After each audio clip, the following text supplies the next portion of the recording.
Good morning students. Today teaching for class 10th science physics. Today about the topic superficial expansion. Superficial expansion. இது நம்ம தமிழ்ல பரப்பு வெப்ப விரிவு. பரப்பு வெப்ப விரிவு அப்ப நம்ம தமிழ்ல சொல்லுவோம். மேக்ஸिमम நம்ம previous classல நீள் வெப்ப விரிவு அதாவது linear expansion. நீள் வெப்ப விரிவு linear expansion அப்படிங்கறத நம்ம அண்டர்ஸ்டாண்ட் பண்ணியாச்சு. டுடே கிளாஸ்ல நெக்ஸ்ட் டாபிக்ஸ் வந்து பார்த்தோம்னா superficial expansion. superficial expansion அதாவது தமிழ்ல பரப்பு வெப்ப விரிவு அப்ப நம்ம சொல்லுவோம். பரப்பு வெப்ப விரிவு அதாவது இதோட மெயின் கான்செப்ட் அப்படி நாம எடுத்துக்கிட்டோம்னாவே முக்கிய கருத்து அப்படினு எடுத்துக்கிட்டாவே ஒரு பொருளை வெப்பப்படுத்தும் போது அது பரப்பு மட்டும் விரிவடைந்தால் அதாவது வெப்பத்தின் காரணமாக அந்த பொருளோட பரப்பு மட்டும் விரிவடைஞ்சதுனா அதை நம்ம என்ன சொல்லுவோம் superficial expansion அதாவது பரப்பு வெப்ப விரிவு அப்ப நம்ம சொல்லுவோம். அத இங்க சொல்றாங்க. First one, if there is an increase in the area of a solid object due to heating. If there is an increase in the area of a solid object due to heating. அதாவது நம்ம heat பண்றப்ப அந்த ஆப்ஜெக்ட்டோட அதாவது நம்ம heat பண்றோம் அந்த heat temperature என்ன ஆயிட்டே போகுது இன்க்ரீஸ் ஆயிட்டே போகுது. அப்படி இன்க்ரீஸ் ஆகிற பட்சத்தில் அந்த சாலிட் ஆப்ஜெக்டோட ஏரியா என்ன ஆகுது இன்க்ரீஸ் ஆகுது. அதாவது நம்ம எடுத்துக்கிட்டது சாலிட் ஆப்ஜெக்ட் திடப்பொருள் எடுத்துக்கிட்டோம். அந்த திடப்பொருளோட வெப்பநிலை வந்து நம்ம அதிகப்படுத்திக்கிட்டே போகிற பட்சத்தில் அதோட ஏரியா என்ன ஆகுது அதிகமாகிட்டே போகுது. அதாவது ஏரியாவோட பரப்பு அதாவது பரப்புங்கிறது இன்க்ரீஸ் ஆகிட்டே போகுது. அதை நம்ம என்ன சொல்லுவோம் superficial expansion அப்படின்னு சொல்லுவோம்.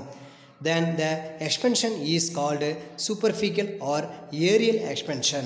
அப்போ இதுக்கு ஒரு நேம் நம்ம அதர் நேம் என்ன சொல்லுவோம் aerial expansion. அதாவது aerial expansionங்கிறது இன்னொரு நேம் செகண்ட் நேம் சொல்கிறோம். மேக்ஸிமம் நம்ம இது என்ன சொல்லுவோம் superficial or aerial expansion நம்ம சொல்லுவோம்.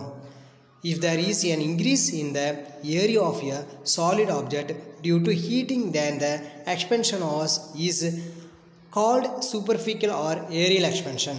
அப்போ நம்ம superficial expansion நம்ம இன்னொரு டைப்ல என்ன சொல்றோம் aerial expansion அப்ப நம்ம சொல்றோம்.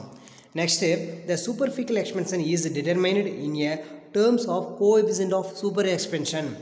அதாவது superficial expansion is determined in a terms of coefficient of superficial expansion.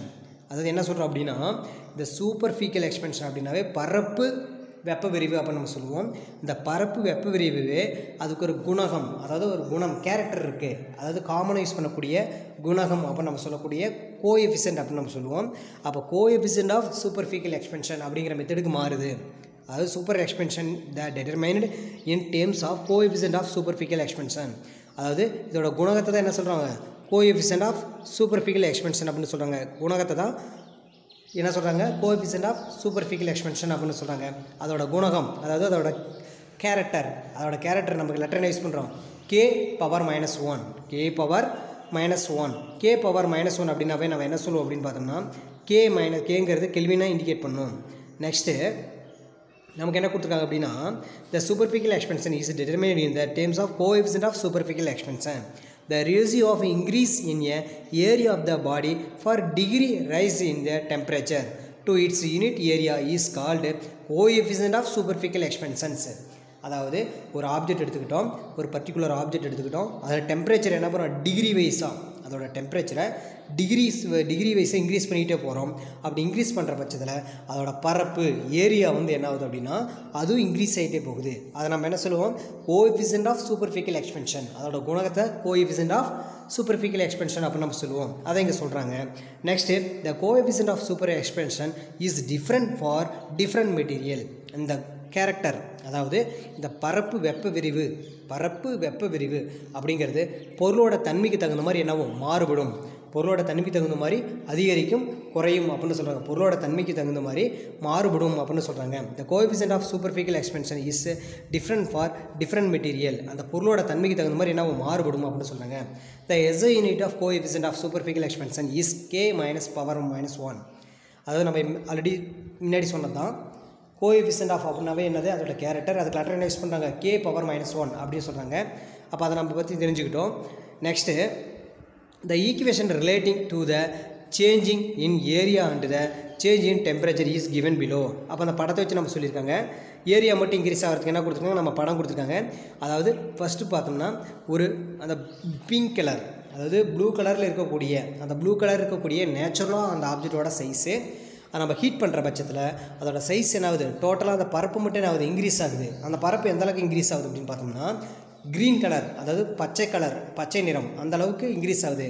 அப்போ அந்த இன்க்ரீஸ் ஆகக்கூடிய பகுதி தான் என்ன சொல்கிறாங்க, பரப்பு வெப்ப விரிவு. அதாவது வெப்பத்தால் அந்த பொருளோட பரப்பு என்ன ஆகுது, விரிவடையுது. அதனால் இதுக்கு பேர் பரப்பு வெப்ப விரிவு, சூப்பர்ஃபிகல் எக்ஸ்பென்ஷன் அப்படின்னு நம்ம இங்கிலீஷில் சொல்லுவோம்.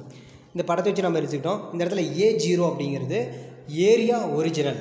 A0ங்கிறது ஏரியா ஒரிஜினல். கீழே பார்த்தா டெல்டா ஏ இருக்குது. அந்த டெல்டாங்கிறது இந்த இடத்துல எதை இண்டிகேட் பண்ணுது அப்படின்னா ஹீட், வெப்பத்தை குறிக்குது. அப்போ டெல்டாங்கிறது வெப்பத்தை குறிக்குது. வெப்பத்தால் ஏற்படக்கூடிய ஏரியா, அந்த வெப்பத்தால் ஏற்படக்கூடிய விரிவுங்கிறத இங்கே லெட்டரை கொடுத்துருக்காங்க. அப்போ இதுக்கு ஃபார்முலா நம்ம மேக் பண்ணோம்னா என்னவோ மாறும் அப்படின்னு பார்த்தோம்னா the superficial expansion del A by A0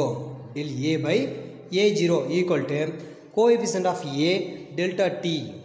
del A இந்த இடத்துல டெல்லுங்கிறது ஹீட்டை குறிக்கும், ஏங்கிறது ஏரியாவை குறிக்கும், A0ங்கிறது ஒரிஜினல் ஏரியாவை குறிக்கும்.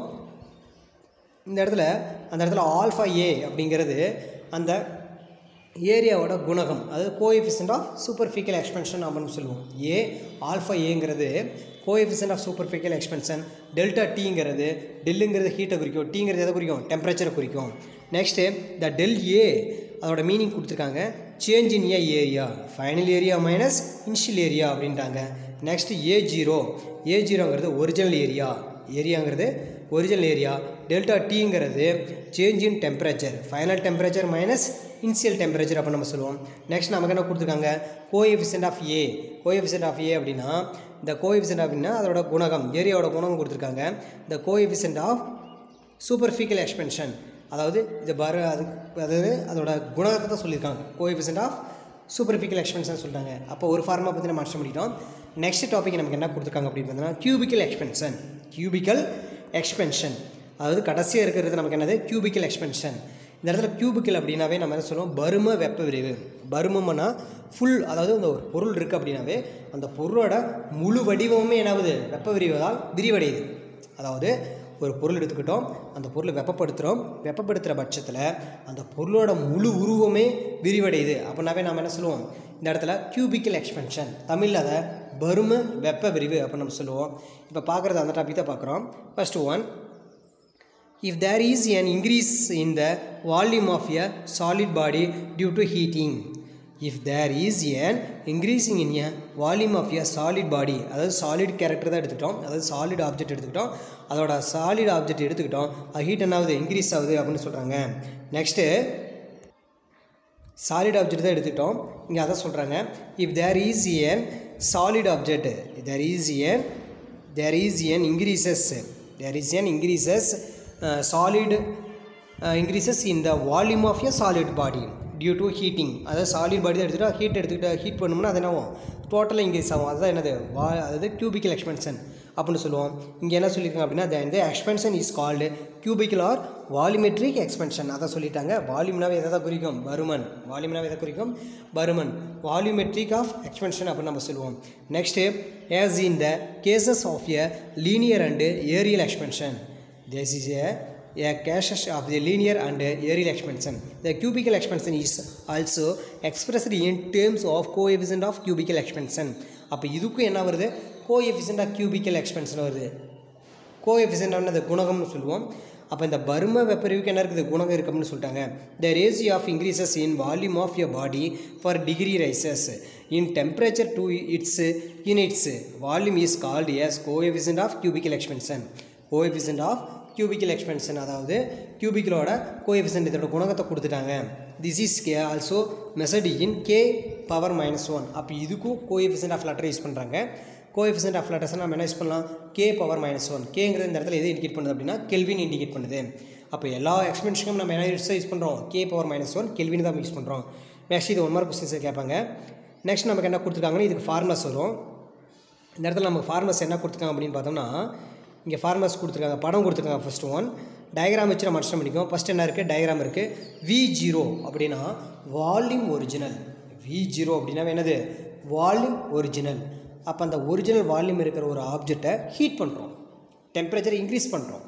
அது ஒரிஜினல் வால்யூம் இருக்கிற ஒரு ஆப்ஜெக்டை ஹீட் பண்ணுறோம், டெம்பரேச்சர் என்ன பண்ணுறோம், இன்க்ரீஸ் பண்ணுறோம். அப்படி இன்க்ரீஸ் பண்ணுற பட்சத்தில் அது டோட்டல் ஏரியாவே என்னது, இன்க்ரீஸ் ஆகுது. அதான் நம்ம டாட் மெத்தடில் கொடுத்துருக்காங்க. இங்கே பாருங்கள், டாட் லைன் மெத்தடில் கொடுத்துருக்காங்க. அந்த ஆப்ஜெக்டோட சைஸ் அப்படி என்னாவது இன்க்ரீஸ் ஆகுது. டாட் லைன் சைஸ் கொடுத்துருக்கிறது தான் அந்த ஆப்ஜெக்டோட இன்க்ரீஸ் மெத்தடு. அப்போ இந்த மாதிரி இன்க்ரீஸ் ஆகுது. அப்போ இது இன்க்ரீஸ் ஆகிறதுக்கு பேசிக் எது இருக்குது, டெல் வி. டெல் விங்கிறது இந்த இடத்துல எதை குறிக்குது, டெல்லுங்கிறது ஹீட்டு, விங்கிறது எதை குறிக்கும், வால்யூமை குறிக்கும். அப்போ இதனால தான் என்னது இன்க்ரீஸ் ஆகுது அப்படிங்கிறது நம்ம தெரிஞ்சுக்கிட்டோம். அப்போ இதுக்கு பேர் என்னது, வால்யூம், அதாவது டெல் வி அப்படின்னு நம்ம சொல்லுவோம். நெக்ஸ்ட் நமக்கு என்ன கொடுத்துருக்காங்க அப்படின்னு பார்த்தோம்னா, the equation relating to the change in volume. The relating is the equation relating to the change in volume and the change in temperature is given below. அதோட டெம்பரேச்சர் சேஞ்ச் பண்ணுறப்ப தான் இது நடக்குது அப்படின்னு சொல்லிட்டாங்க. இதுக்கு நம்ம ஃபார்முலா உருவாக்குறோம். ஃபார்முலா எப்படி சார் சொல்லுவோம் அப்படின்னா, del v by v0 equal to coefficient of v del t. இங்கே என்ன சொல்லியிருக்காங்க அப்படின்னா, del v அப்படிங்கிறது ஹீட் பண்ணுறோம் வால்யூமை. அதுக்கப்புறம் v0னா வால்யூம் ஒரிஜினல், அப்படின்னு நம்ம சொல்கிறோம். நெக்ஸ்ட்டு கோஎஃபிஷியன்ட் ஆஃப் v அப்படின்னு சொல்கிறோம். கோஎஃபிஷியன்ட் v அப்படின்னு நம்ம சொல்கிறோம். கோஎஃபிஷியன்ட் ஆஃப் v அப்படிங்கிறது இந்த இடத்துல ஆல்ஃபா வின்னு கொடுத்துருக்காங்க. கோஎஃபிஷியன்ட் ஆஃப் விங்கிறது ஆல்ஃபா வின்னு கொடுத்துருக்காங்க. நெக்ஸ்ட் டெல் டீங்கிறது ஹீட்டு, அதாவது டெம்பரேச்சரோட இதுதான் என்ன சொல்லுவாங்க, டெல் டீன்னு கொடுக்குறாங்க. Next del v equal to change in volume, final volume minus initial volume கொடுத்துருக்காங்க. அதுக்கப்புறம் v0 ஒரிஜினல் வால்யூம் கொடுத்துருக்காங்க. அதுக்கப்புறம் del T the change in temperature, final temperature minus initial temperature அப்படின்னு கொடுத்துருக்காங்க ஒரிஜினல் வேல்யூவை. Next coefficient of v, the coefficient of v cubical expansion அப்படின்ட்டாங்க. Next the different materials possess the different coefficient of cubical expansion. இதுக்கும் ஃபைனலாக என்ன சொல்லியிருக்காங்க, மெட்டீரியலுக்கு தகுந்த மாதிரி அந்த கோஎஃபிஷியன்ட் என்னாகும், அந்த கோஎஃபிஷியன்ட்டோட வேல்யூ என்னவோ சேஞ்ச் ஆகும் அப்படின்னு சொல்லியிருக்காங்க. மெட்டீரியலுக்கு தகுந்த மாதிரி அதோட வேல்யூ என்னவோ சேஞ்ச் ஆகும் அப்படின்னு சொல்லியிருக்காங்க. The coefficient of the cubical expansion table 3.5, the coefficient of the cubical expansion for some common materials. அந்த பொதுவான பொருள்களுக்கு, அதாவது ஒரு சில பொருள்களுக்கு அந்த கோஎஃபிஷியன்ட் எப்படி இருக்கும், காமனாக இருக்கும் அப்படின்னு சொல்கிறாங்க. அது டேபிள் பண்ணியிருக்காங்க. நம்ம டேபிள் மூலமாக அண்டர்ஸ்டாண்ட் பண்ணிக்கலாம். ஃபர்ஸ்ட் ஒன் என்ன கொடுத்துருக்காங்க அப்படின்னு பார்த்தோன்னா, coefficient of cubical expansion some material. ஒரு சில பொருள் கொடுத்துருக்காங்க. அதில் ஃபஸ்ட்டு ஒன் கொடுத்துருக்காங்க, serial number 1, name of the material aluminium. இது இம்பார்ட்டன்ஸு, மேக்ஸிமம் 1 மார்க் கொஸ்டின்ஸில் அடிக்கடி கேட்கக்கூடிய ஒரு இம்பார்ட்டன்ட் கொஸ்டின்ஸு. இங்கே என்ன கொடுத்துருக்காங்கன்னா, ஃபஸ்ட்டு ஒன் அலுமினியங்கிறது அதோட கோஎஃபிஷியன்ட் ஆஃப் கியூபிக்கல் எக்ஸ்பென்ஷன் K⁻⁻1 மதிப்பு வேல்யூ கொடுத்துருக்காங்க. எவ்வளோ வேல்யூ அப்படின்னா 7 × 10⁻5, 7 × 10⁻5. அதே பிராஸ் அப்படின்னா பித்தளைன்னு சொல்லுவோம். பிராஸ் அப்படின்னா பித்தளை அப்படின்னு சொல்லுவோம். அலுமினியங்கிறது அலுமினியம் தான். அதோட வேல்யூ, பிராஸோட வேல்யூன்னு பார்த்தா 6 × 10⁻5. அதே கிளாஸ் கண்ணாடின்னு எடுத்துக்கிட்டோம்னா 2.5 × 10⁻5. அதுக்கப்புறம் வாட்டர் எடுத்துக்கிட்டால் 20.7 × 10⁻5, 20.7 × 10⁻5. அதுக்கப்புறம் மெர்க்குரி 5 என்ன சொல்கிறோம், மெர்க்குரின்னு எடுத்துக்கிறோம். மெர்க்குரினா பாதரசத்துக்கு எவ்வளோ கொடுத்துருக்காங்கன்னா 18.2 × 10⁻5. இருக்கிறதே ஹையஸ்ட் அப்படின்னு சொன்னோம்னா எதுக்கு தான், வாட்டருக்கு தான் எக்ஸ்பென்ஷன் அது அதிகம் அப்படின்னு தெரிஞ்சுக்கிட்டோம். ரொம்ப லோன் எடுத்துக்கிட்டு என்ன சொல்லலாம், ப்ராஸ் எடுத்துக்கலாம். 6 × 10⁻5. அப்போ மேக்ஸிமம் இது 1 மார்க் கொஸ்டின்ஸ் கேட்பாங்க. எதோட குணகம், கோஎஃபிஷியன்ட் ஆஃப் அதோட கேரக்டர் எது அதிகம் எது கம்மி அப்படின்னு கேட்பாங்க. அதாவது அதோட விரிவடையக்கூடிய குணம் அந்த ஒவ்வொரு பொருளுக்கு தகுந்த மாதிரி மாறும். அப்போ எந்த பொருள் அதிகமாக விரிவடையும், எந்த பொருள் குறைவாக விரிவடையும் அப்படிங்கிறத பற்றி இதில் தெரிஞ்சுக்கிட்டு அந்த அட்டவணையிலேருந்து இது மேக்ஸிமம் 1 மார்க் கொஸ்டின் கேட்பாங்க. தெளிவாக நம்ம அண்டர்ஸ்டாண்ட் பண்ணிக்கிட்டோம். ஓகே ஸ்டூடெண்ட்ஸ், நம்ம டுடே கிளாஸில் ஃபிசிக்ஸ் கிளாஸில் என்னென்ன டாபிக்ஸ் அண்டர்ஸ்டாண்ட் பண்ணிக்கிட்டு அப்படின்னு பார்த்தோன்னா, ஃபஸ்ட்டு ஒன் எதை அண்டர்ஸ்டாண்ட் பண்ணிக்கிட்டு அப்படின்னா சூப்பர்ஃபிகல் எக்ஸ்பென்ஷன், அதாவது பரப்பு வெப்பவிரிவு. நம்ம கொடுக்கக்கூடிய ஹீட்டை வந்து இன்க்ரீஸ் பண்ணிகிட்டே போனோம்னா பரப்பு மட்டும் இன்க்ரீஸ் ஆகும். அது என்னது, பரப்பு வெப்பவிரிவு அப்படின்னு நம்ம சொல்லுவோம். நெக்ஸ்ட்டு அதோட கோஎஃபிஷியன்ட்டை பற்றி K-1 பற்றி தெரிஞ்சுக்கிட்டோம். நெக்ஸ்ட் அதோட ஃபார்முலாஸ் பற்றி நம்ம அண்டர்ஸ்டாண்ட் பண்ணிக்கிட்டோம், பிக்சரை அண்டர்ஸ்டாண்ட் பண்ணிட்டோம். நெக்ஸ்ட் டாபிக் என்னது, கியூபிக்கல் எக்ஸ்பென்ஷன், அதாவது பரும வெப்பவிரிவு. இது எப்படி அப்படின்னா, கொடுக்கக்கூடிய வெப்பத்தால் பொருள் முழுவதும் என்னது விரிவடையுது. இதை நம்ம என்ன சொல்லுவோம், கோஎஃபிஷியன்ட் ஆஃப் என்னது கியூபிக்கல் எக்ஸ்பென்ஷன் சொல்லுவோம். இதே நம்ம அண்டர்ஸ்டாண்ட் பண்ணிட்டோம். அதோட ஃபார்முலாஸ் அண்டர்ஸ்டாண்ட் பண்ணிட்டோம். பிக்சரை வச்சு நம்ம தெளிவாக அண்டர்ஸ்டாண்ட் பண்ணிட்டோம். அதுக்கு எக்ஸாம்பிள்ஸ் வேறு கொடுத்துருக்காங்க. அதாவது மெட்டீரியலுக்கு தகுந்த மாதிரி கோஎஃபிஷியன்ட் என்ன சேஞ்ச் ஆகும். அதாவது ஒரு சில மெட்டீரியல்ஸ் வந்து அட்டோட கொடுத்துருக்காங்க, அதோட வேல்யூஸும் கொடுத்துருக்காங்க. இதில் கோஎஃபிஷியன்ட் ரொம்ப கம்மி அப்படின்னு பார்த்தோன்னா பிராஸ் சொல்லலாம், பிராஸ் பித்தளை சொல்லலாம். மதிப்பு வந்து பார்த்தோம்னா 6 × 10⁻5. அதே ரொம்ப அதிகமாக கோஎஃபிஷியன்ட் இருக்கிறது எது, வாட்டர்னு என்னது, நீர். அப்போ அதுக்கு எவ்வளவு, 20.7 × 10⁻5. ஓகே ஸ்டூடெண்ட்ஸ், நம்ம டுடே கிளாஸில் எக்ஸ்பென்ஷன், அதாவது 2 டைப் ஆஃப் எக்ஸ்பென்ஷனை பற்றி தெரிஞ்சுக்கிட்டோம். நம்ம நெக்ஸ்ட் கிளாஸில் நெக்ஸ்ட் டாபிக் பற்றி தெரிஞ்சுக்கலாம். Thank you to all.